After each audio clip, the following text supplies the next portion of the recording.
Yo, what's up, guys? This is gonna be Kimetsu no Yaiba chapter 15 to chapter 21. So yeah, I've been slacking on these reviews anyway, weekly reviews.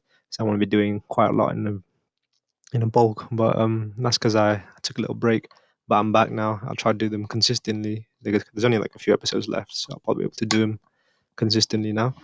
So yeah, we'll start. This was quite good actually, and it's quite. I think I timed it quite perfectly because the last time I left off was the start of this mini arc, and this review with the latest episode being the end of this arc. So I guess it's more of an arc review than anything. So yeah, let's talk about it. So we got the new trio, Tanjiro, Inosuke, and oh my goodness, Lightning Boy. I want to call him Lightning Boy. Yeah. So yeah, they got a mission to go kill some more demons because that's just what the job is really. But this is quite different because they don't really know what this getting themselves into because apparently we learn from the top honcho. He looks like the top brass, and he's got those two twin looking demon. Like there's actually one of the 12 among the demons, and I'm like, damn, that could be quite crazy because Tanjiro he did defeat the drum demon, but he was an X12, so like he was weak and he got demoted from that position, so he's not as strong as a real 12 member. So yeah, the first thing we notice when we get to the forest is the massacre of all the other demon, what do you call it, demon soldiers, demon slayers. And they're just absolute what do you call it, yeah, massacre. That's all I can say really. Like just rows upon rows of bodies, and they've all been controlled as well. So it just goes to show, like a whole battalion got wiped out by these demons. So there's a lot of danger involved already, and it's kind of surprising because these are kind of the same level as Tanjiro and them lot. But yeah, they go on head first. So Tanjiro and Inosuke actually go on ahead. We see Zenitsu being Zenitsu and being coward, and he kind of holds back from going, and he does have a little whiny sequence. But yeah, and the first demon we meet, actually we don't meet demons first of all. So like yeah, it was quite interesting actually. So the whole theme of it is spider based, like strings and that. So with the first demon is like this female demon, and you see her manipulating the soldiers, and with the strings. And at first, Tanjiro and Inosuke, obviously, because the demon slayers are alive and they're just being manipulated, they don't want to kill them. So their idea is to immobilize them. So what they do is, because they're uh, being controlled by string, they actually throw them over the trees and they get tangled up in the cobwebs to kind of immobilize the puppet puppet used soldiers. And I was like, yeah, that's a good solution. But this is where it gets a bit crazy, and it completely changed my what do you call it? It completely surpassed my expectation of what would happen, and it completely threw me off the loop. So like at this point, usually the shonen protagonist would usually have at this point saved these random fodder level comrades, and that'd be the end of it, and they'd go on to fate to demon. But this demon was a bit savage.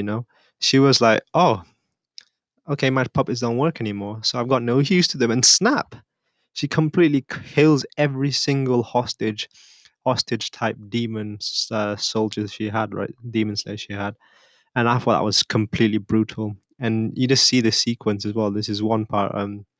Inosuke is looking at Tanjiro, and you can see his wrath occurring over what has happened because Tanjiro is a kind person. He will not stand for that kind of stuff. So yeah, it was quite crazy to see the amount of anger that Tanjiro was, holding in, and you could see his wrath and like the aura. I especially love the way it was presented in the anime as well, with like this massive dark energy emanating from Tanjiro. Like it just shows how pissed he was, to be honest. So yeah, and then with that, we find that Inosuke can actually use. So like his breathing arts actually involved touch.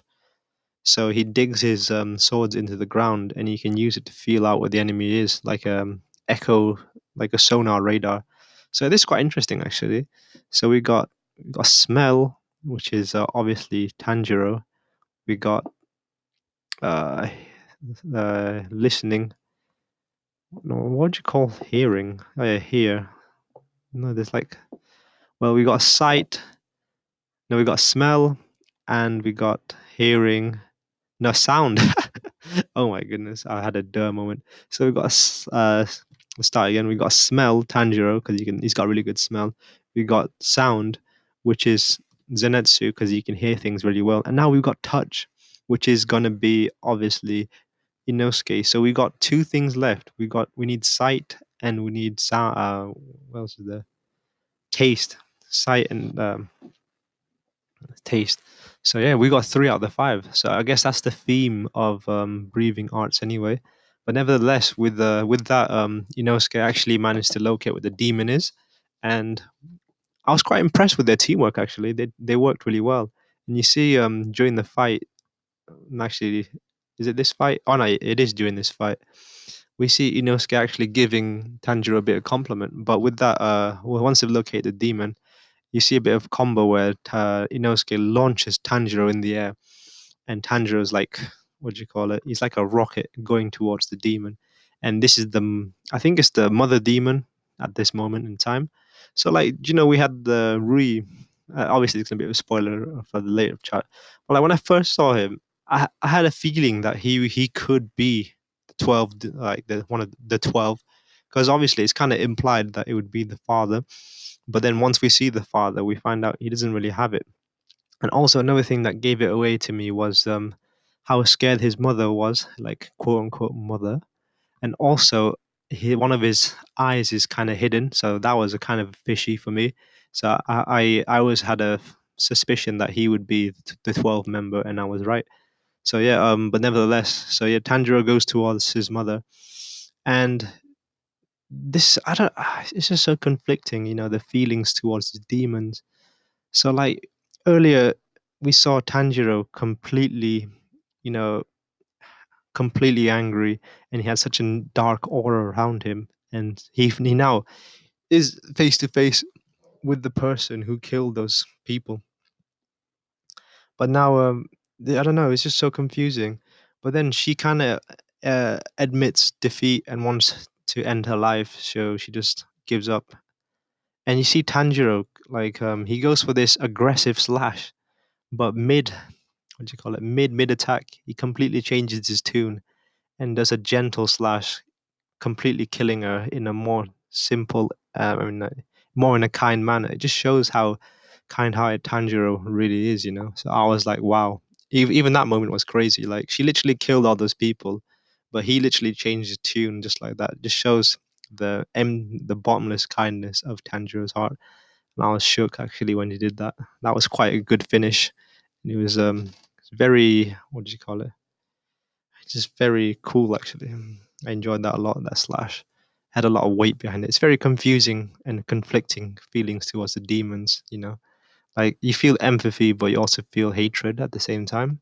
Yeah, it's kind of conflicting, and Tanjiro, he seems to embody that, to be honest. So yeah, that's one demon down. So that's the mother demon, and then we get on to Zenitsu, and he finally gets the courage to go up there, and his reason is he has to save Nezuko and protect her at all costs. But then he kind of has to. He's kind of unlucky in this situation because unlike the other two, he's by himself, so he's got to face another enemy. And so we see this brother one, and this demon is creepy. It's like a head with a spider body, and that was pretty creepy fight. So he has this special ability where he can turn you into a spider, and Zenitsu actually gets bit like straight away. But then Zenitsu has to fight this thing, and obviously he falls asleep. But it was quite interesting actually. He has a near death experience, and we see a flashback with Zenitsu actually. I quite enjoyed this one. So it turns out he did have black hair at one point, or a natural hair color. And the reason why he's got like brown gold hair is because he got struck by lightning. The chances of that to happen. But yeah, it turns out Zenitsu's always been a coward, even when he was training. And his master has turned out to be some big shot kind of demon slayer. But he teaches him, and he's teaching him the thunder style, and there's like three different techniques, but Zenitsu can only use one. So what happens is they actually just tell him to hone that single one, you know. So this is the philosophy of Zenitsu's combat would be like the Bruce Lee saying goes, I fear not the man who knows 1,000 moves and practices them once, but I fear the man who knows one move and practices it 1,000 times. You know, like this perfectly embodies what Zenitsu's combat ability is like, because he can only use that one move, and you just see him use it again and again. So in the fight against the spider monkey, I'm gonna call it, you just see him use it once. He charges once, twice, 3 times, 4 times, 5 times, and he goes up to six, and then he unleashes it. And obviously, it's a one-shot kill because it's 6 times powerful because he charges it up. So I thought that was quite interesting as well, how he can charge up the ability. The more times he does it, the more powerful it gets and faster it gets as well. And I thought the way how he looked so cool with thunder aura, and it's like a force. Oh, it was amazing. But with that, Zenitsu kind of gets out of commission, and he's gonna slowly die because of the poison. So he has to like slow it down with his breathing, and that's that's literally what Zenitsu does the entire arc. And then let's go back to Inosuke and Tanjiro.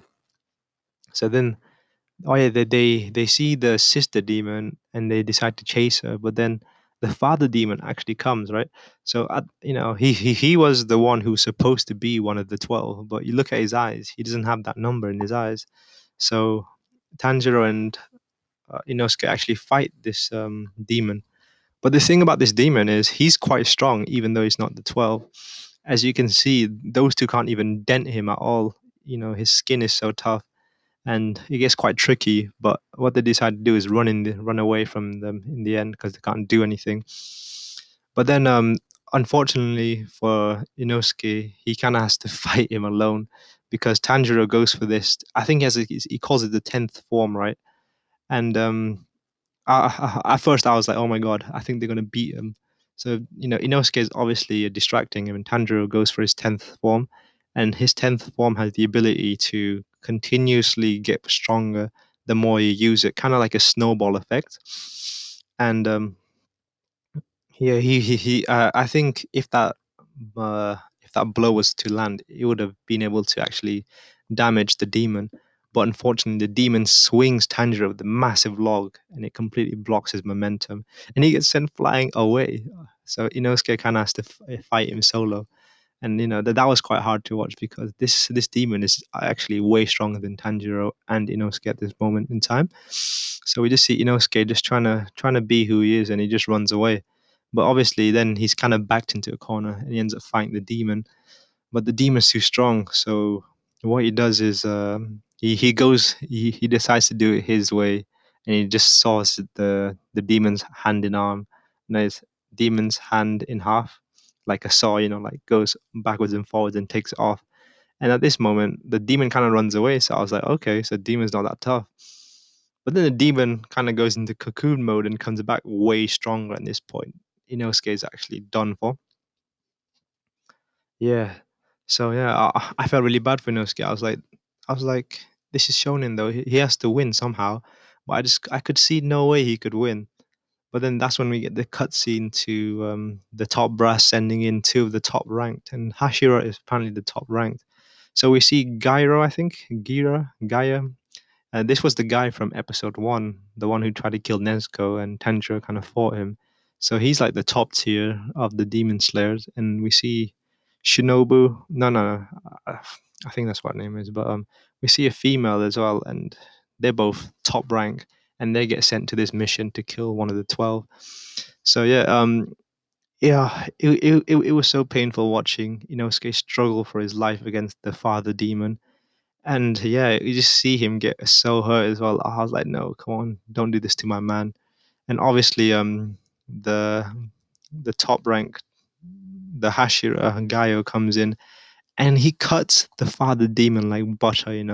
Like you just saw Inosuke, his blades were shattered at this point. He tried to do everything he could, he completely failed, and he's getting crushed by him with his bare hands.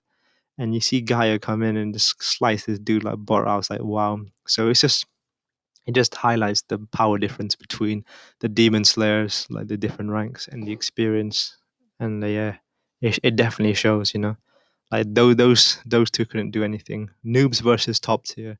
What a difference. So yeah, with that, the father demon is also slayed. So now it's the only one left is Tanjiro actually. Tanjiro is now facing the sister demon and Rui himself, the obviously the family man. But yeah, Tanjiro kind of calls him out for see he's kind of abusing the sister demon at this point, calling giving him her punishment for not being like his sister, and he calls him out for not having the bond. And Ryu seems obsessed with bonds. So I guess the fact that he made a fake family kind of shows something about his obsession with it. But we'll find out later. Actually, it's quite yeah.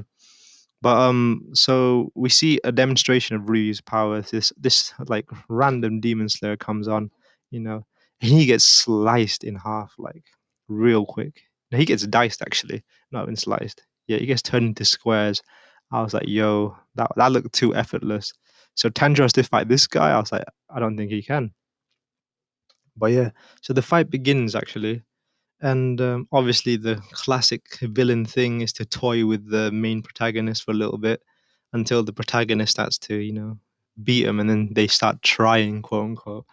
Well, yeah, we see a little bit of a fight going on, and then Tanjiro's kind of he's well outclassed, but yeah. So once Ryu starts going a bit more serious, and he has the intent to kill Tanjiro, that's when it gets a bit serious.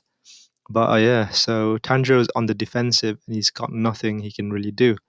But then I guess in this situation, he has a flashback of his whole life, right? Like, in these near death experiences, you have flashbacks, apparently. I wouldn't know, but like, yeah. So Zenitsu had one. Oh, how can I forget? Inosuke had one as well.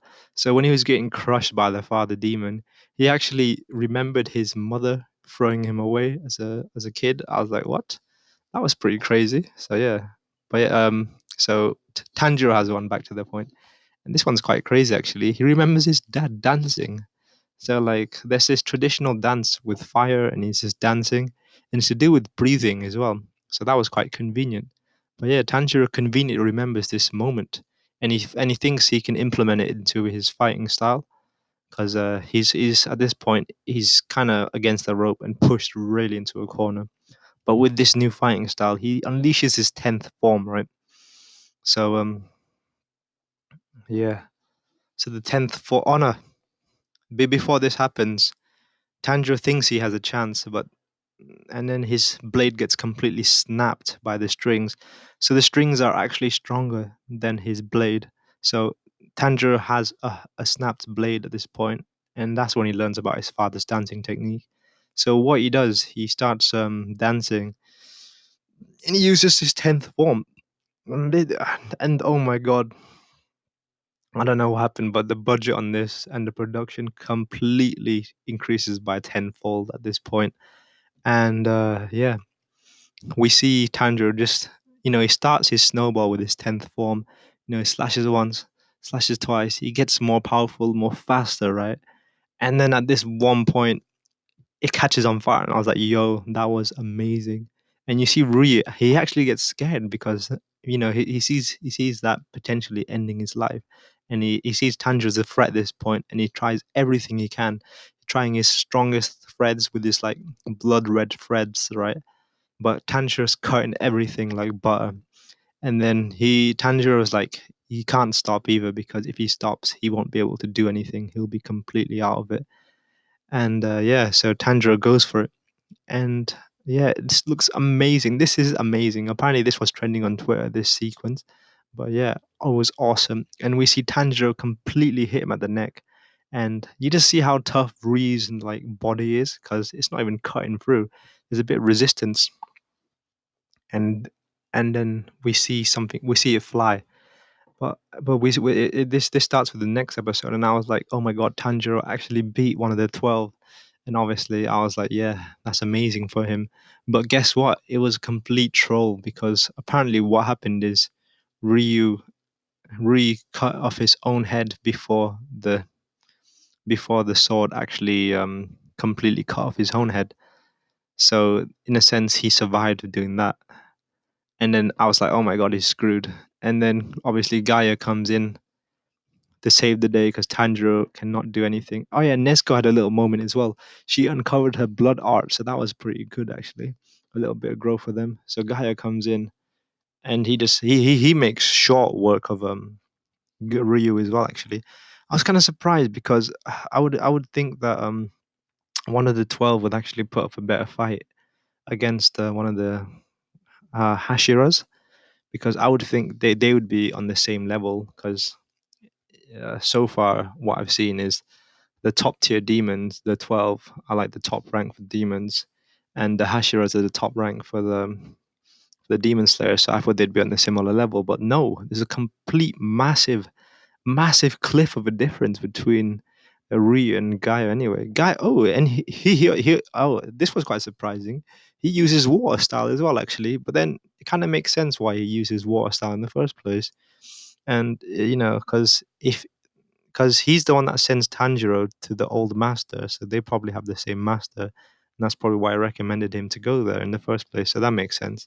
But then we see him use 11th form, and I've got to say, like, the transition on this was amazing. So you just see the fight, and you just see the backdrop completely change to a still water, and I thought that transition was so cool, and it was like, yo, when that happened. But 11th form, and Tanjiro takes note actually, like, what? There's an 11th form? But with that, he completely kills him so effortlessly, and I was like, wow, that was amazing. So yeah, the arc kind of ends. Actually, there's one more part actually.